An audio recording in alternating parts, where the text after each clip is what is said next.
Hello and welcome to the Endurance Science Podcast. The aim of this podcast is to cut through the noise and misinformation that social media presents us and discuss what the science really says about endurance performance. My name is Matt Carpenter. I'm a lecturer in sports science at the University of Northampton, just coming towards the end of my PhD in endurance exercise performance. And a big part of my PhD was looking at exogenous ketones. In fact, 3 of my 5 studies involved exogenous ketone supplementation and its impact directly on endurance. And so I introduced today's topic, exogenous ketones. Hype around exogenous ketones, particularly within endurance exercise, has been huge for quite a long time. Now, this all started really back in 2012, where it came out a long time afterwards that GB athletes were trialing exogenous ketones at the 2012 Olympic Games. And fast forward to the present day, the vast majority of Tour de France cycling teams are partnered with an exogenous ketone company, and their athletes are taking exogenous ketones in large doses. And so in this episode, I want to talk about the science behind ketones, what they are, do they improve your endurance performance, and if so, how do they work and when should you take them?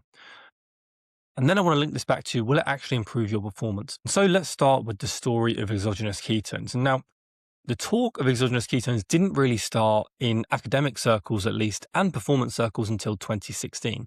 This is when rumors began circulating in cycling teams that there was a secret supplement being used on the circuit that tasted disgusting, but was taking athletes' performances to the next level. And that came at the same time as a landmark research paper out of the University of Oxford that I'm going to talk about extensively in this podcast. And so let's talk quickly about what exogenous ketones are. And if you listen to my episode on ketogenic diets a few weeks ago, you'll have an idea of this. But ketone bodies are naturally produced by our body in greater quantities if we're restricting carbohydrates, such as when we're on a ketogenic diet.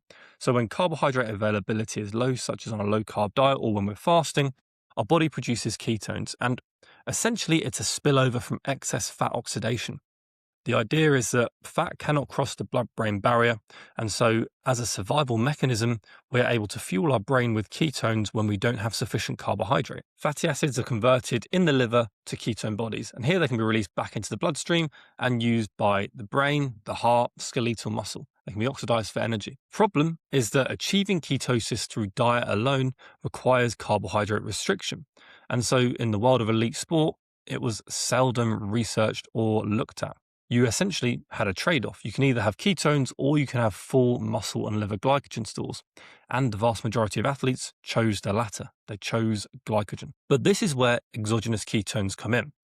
These were developed by researchers at the University of Oxford. And the idea is that an exogenous ketone supplement allows you to raise your blood ketone levels rapidly without having to deplete your carbohydrate stores. And so these new supplements allowed you to increase ketone levels within 30 to 60 minutes of ingestion. And so you create what researchers call a supraphysiological state, this being a state that you can't create without extra supplementation.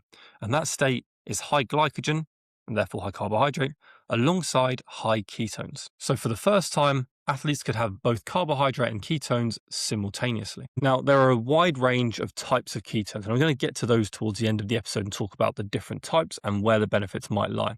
But for now, what is the theory on exogenous ketones? Well, there's a couple of reasons why they may enhance performance. And this research all started because of the theory of efficiency. Just like carbohydrate is a more efficient fuel source for our body than fat, ketones are a more efficient fuel source for our body than carbohydrate.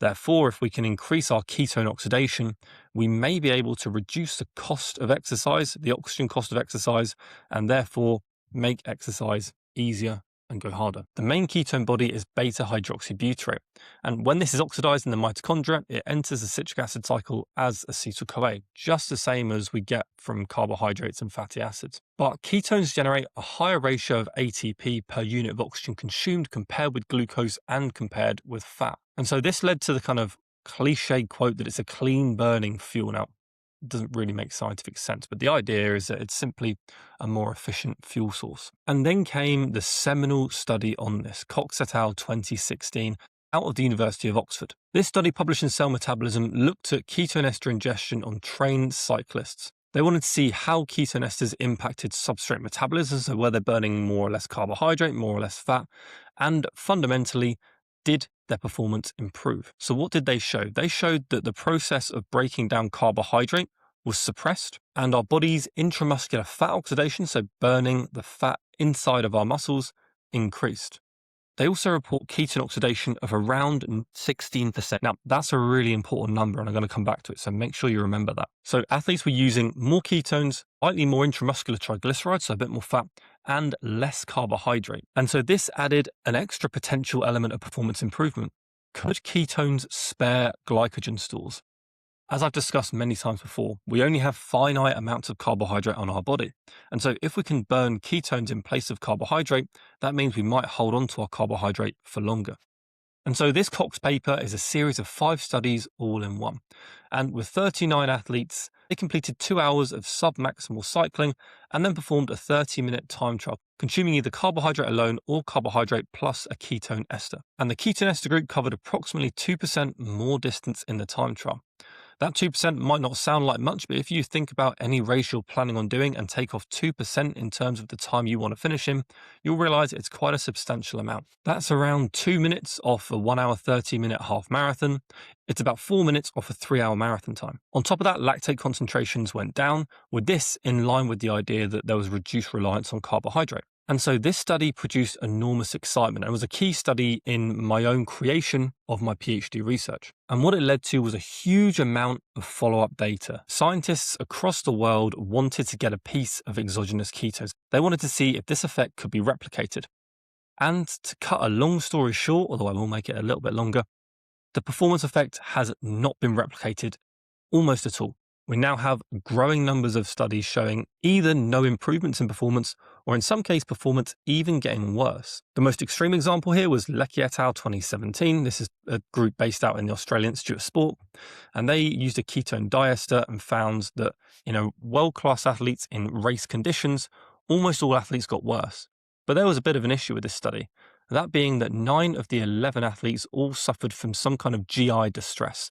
They got nauseous, they felt sick and bloated. But in subsequent studies using ketone esters, which don't have the same level of GI issues, athletes still weren't getting faster. And key to this has been Kjell Poff and colleagues out at the KU Leuven group. They've done a lot of research on ketone esters, and one of their main findings is that both ketone esters aren't improving performance, particularly when taken alone, and they're not sparing muscle glycogen stores. And this has been supported in all systematic reviews and meta-analysis conducted on the topic so far that have looked at all the research conducted to date and found that overall there is no performance benefit of pre-exercise exogenous ketones. But that's not the end of the story. In fact, there's still potential scope for benefits of ketones, and that's why Tour de France athletes are taking them. So keep listening and you'll hear where the research has gone now. But to get there, we need to understand why ketones taken pre-exercise weren't improving performance. And there are 3 key reasons that this seems to be the case. The first is that ketone esters seem to cause a mild metabolic acidosis. They lower the pH in your blood, and this could impair high-intensity performance. The same group, Kjell Poff's group, showed in 2021 that co-ingesting sodium bicarbonate with ketone esters counteracted the acidosis and could improve time trial performance. Although they provided a follow-up study that actually disagreed with their original paper, and so whether ketones plus sodium bicarb improves performance is still a bit up in the air. But it showed that this could clearly be a mechanism. Secondly, that same suppression of glycolysis that seemed to spare muscle glycogen when performed at moderate intensity, so say during your easy runs, at high intensities may well be making performance worse. We need carbohydrate oxidation, which is glycolysis, during high intensity exercise. Is a really important part of performing well. And so any suppression of that pathway may well relate to performance impairments. Another theory as to why ketones weren't improving performance, and to me, the most interesting one, is that actually ketone body oxidation, or how much ketone we can actually use during exercise, is much lower than we first thought. I mentioned that 16% in the Cox paper. They suggested using equations around indirect calorimetry that 16% of energy expenditure could come from exogenous ketones.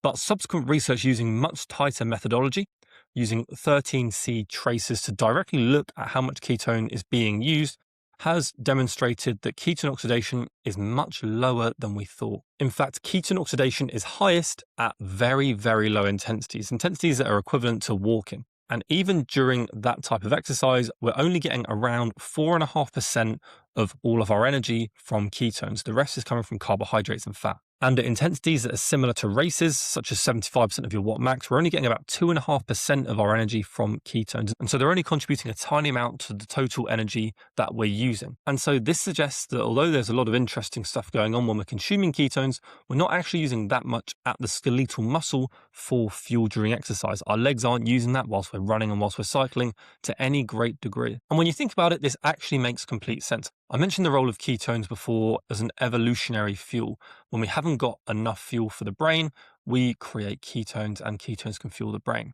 And so it makes complete sense that our skeletal muscle doesn't take up the ketones because fat can also provide a fuel for our skeletal muscle. And so our brain is greedy for those ketones and it hogs them.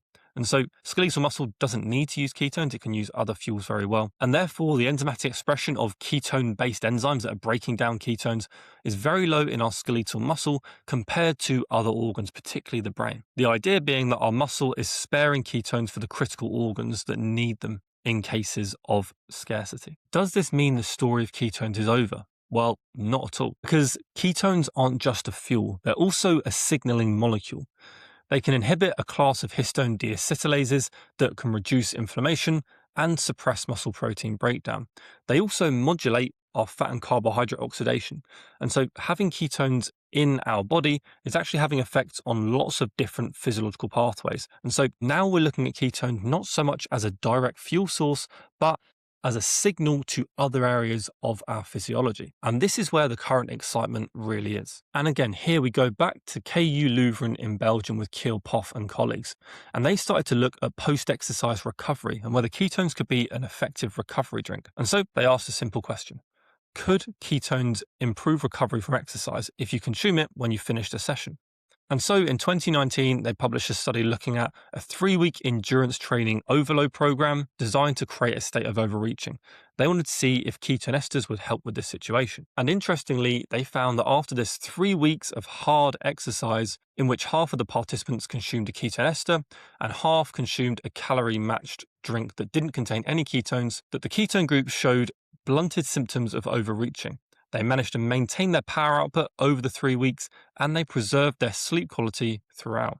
A number of markers of overtraining that were measured were attenuated through ketone supplementation. And when the participants were retested at the end of these 3 weeks, the ketone group showed enhanced performance. And so this opened up a whole new area of research looking at the role of ketones during either Tour de France style 3-week hard exertions or during hard training blocks. And so the value of exogenous ketones don't seem to be in what they do during exercise, but what they can do in between sessions. And there are a number of mechanisms that are thought to be going on here. One is that because beta-hydroxybutyrate, the main ketone, is anti-inflammatory, it may be reducing oxidative stress and preventing or inhibiting muscle protein breakdown. There is also some data suggesting that ketones may enhance post-exercise muscle glycogen synthesis. And so you're getting more of the carbohydrate you consume back into your muscle when you're consuming ketones post-workout. This was outlined in a really nice review in 2024 by Roborex alongside Kiel Poff, who's been fundamental to so much of this research. They stated that the field should move more decisively towards post-exercise ketone supplementation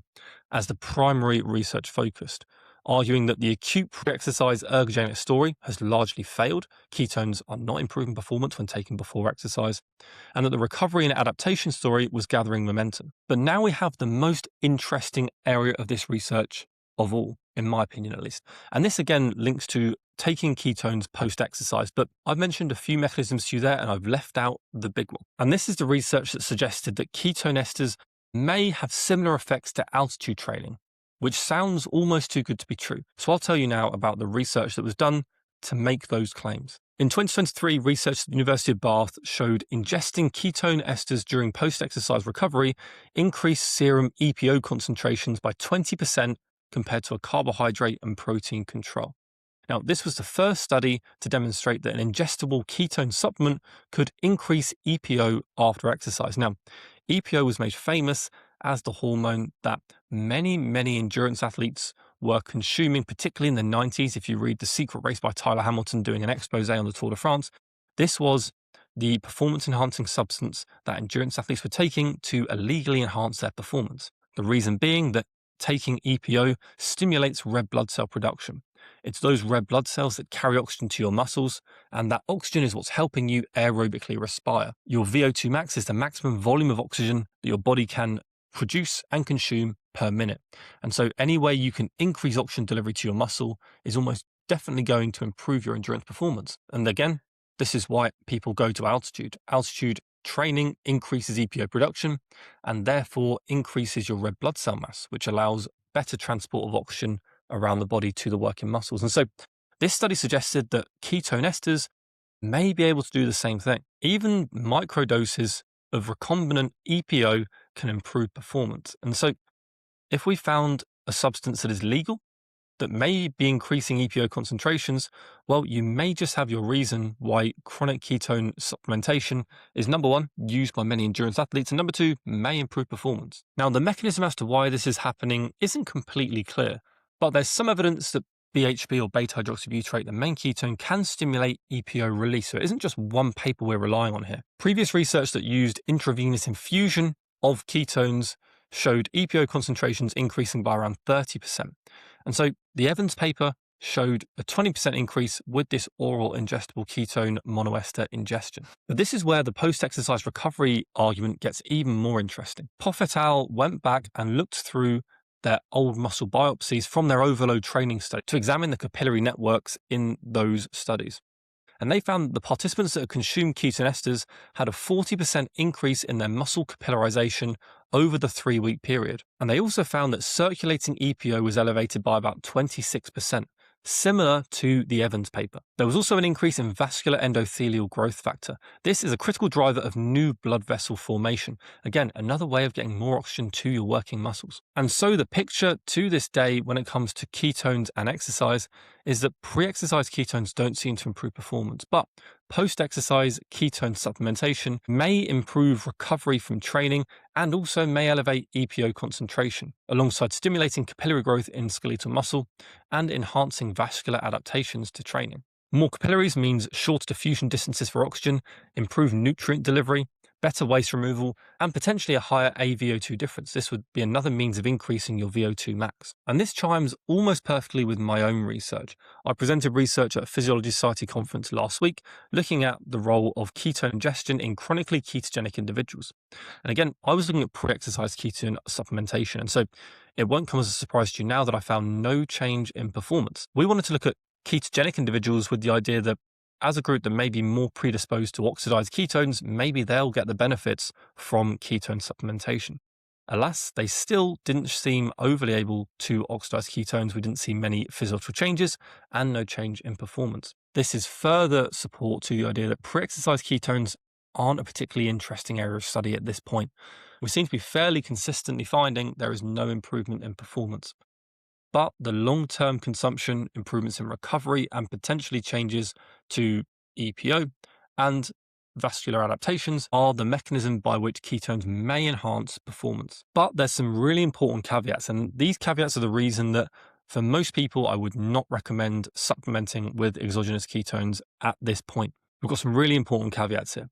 First, the EPO data is very early. Whilst it's really exciting, and I am personally extremely excited about it, we're really relying on two key studies, Evans 2023 and POF 2023, alongside earlier intravenous infusion studies. And alongside that, we still haven't really seen that increase in EPO concentration result in increased red blood cell mass. There is also some work that contradicts this. In 2024, Margolis et al. From the US Army Research Institute found that when ketone monoesters were consumed before exercise alongside a high dose of carbohydrate or glucose, post-exercise EPO responses weren't different between ketone ester and glucose alone. And so the timing matters. It seems that it needs to be post-exercise, and the context matters. So we need more studies to be able to make clear conclusions and get to the point where we can clearly state that ketones enhance performance. We are not there yet. As mentioned, importantly, elevated EPO doesn't necessarily mean increased red blood cell mass.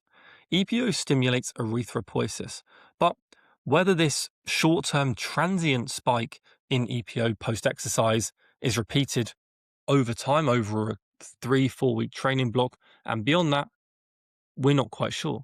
And whether this translates into a meaningful increase in total hemoglobin, well, We don't know. It's not been measured. We know in altitude training that sustained EPO elevations over 2 to 4 weeks is needed to measurably see an increase in red blood cell volume.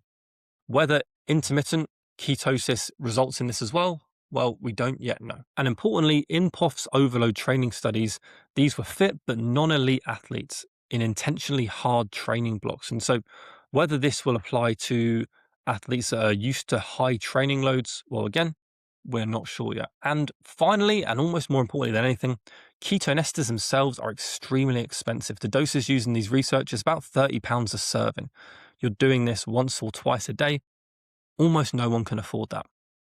Most elite athletes cannot afford that. Professional football clubs often cannot afford that. And so if you want to get the benefits we've seen in research, it's going to set you back thousands and thousands of pounds. And that's where the marketing world has become a bit of a wild west when it comes to ketones. And you have lots of cheaper versions of ketones claiming the benefits of the ketone ester. Now, different ketones have different effects. Ketone esters are where the vast majority of the research has been so far. They're expensive, but they increase ketones substantially by 2 to 3 millimolar. Now, there are other types of ketones like your ketone salts and your 1,3-butane diols, which do not increase ketones to the same extent, but they're a lot cheaper. So my research was looking at 1,3-butane diol supplementation. And the reason we use that is that it's a lot more cost effective, but it doesn't increase ketones to the same extent. And so we can't be sure that that will have the same impact as a ketone ester. Now, it's a lot cheaper. It's sometimes less than £10 a serving, still expensive, but relatively less expensive. But we cannot extrapolate the data from ketone esters onto other types of ketone. And so it's not worth going for a knockoff version of a ketone if you're going to try it. It's better just to not get it at all. Right now, it seems that ketone esters are encouraging, but things that increase ketones to a lesser extent, well, we just don't have the data to support using those. Now, where ketones are also really interesting, and I will talk about this in future, is in health research, particularly things like diabetes. They seem to reduce the post-meal glucose spike. And so if people are concerned about high glucose levels, well, consuming ketones with your meal or just before is a great way of reducing that postprandial glucose spike. And so ketones are going to be researched more and more, not only within exercise performance, but also within health physiology with potential health benefits. So a really interesting topic, and hopefully something that you found interesting here. So a supplement that I'm really encouraged by, I'm really excited by, but it's important not to get overly excited when the evidence is limited. The story of exogenous ketones is a story about asking the right questions. When scientists asked whether ketones could be a performance fuel taken before exercise, we found that the answer is largely no. In all 3 of my studies on exogenous ketones pre-exercise, I found no improvement in performance. But we did see some changes here and there in metabolism. Fuel selection shift, glycolysis is suppressed, lactate is reduced. But these effects don't translate into faster times for most athletes. And that's when the story shifted to recovery and adaptation. This is how Tour de France athletes are taking it right now. You'll see them taking it as soon as they finish the stage, a little shot of ketones straight down after each stage in an attempt to improve recovery between each session, with the theory being that it may blunt overreaching and preserve performance during this period of overload. And for people looking to generate adaptation, it may also stimulate capillary growth and increase EPO concentrations. These are really interesting findings, and I wouldn't be surprised at all in 5 years' time, particularly if the price goes down, that ketones are one of the most important and one of the most used supplements for endurance athletes. But it's important to remember that there have been exciting supplements before, and theory doesn't always translate to performance. But what I find almost the most interesting is that last week I spoke about lactate, and for years and years, lactate was considered a waste product, a metabolic toxin. And ketones have a very, very similar story. They were considered a metabolic waste product, particularly because they are invoked in diabetes and diabetic ketoacidosis. But we now know that ketones were essential for survival. Without ketones, we cannot go through periods of starvation because we would simply waste away through excess gluconeogenesis to create glucose to fuel our brain. But we know that when in a starvation state, our brain can use huge volumes of ketones to help provide the energy it needs to function. And we now know it also modulates inflammation, gene expression, erythropoiesis, and vascular remodeling. So the idea of ketones as a fuel was interesting, but didn't quite work. Ketones are not a great fuel source, but their impact on signaling may be the real game changer. Thank you so much for listening, and I'll see you next week.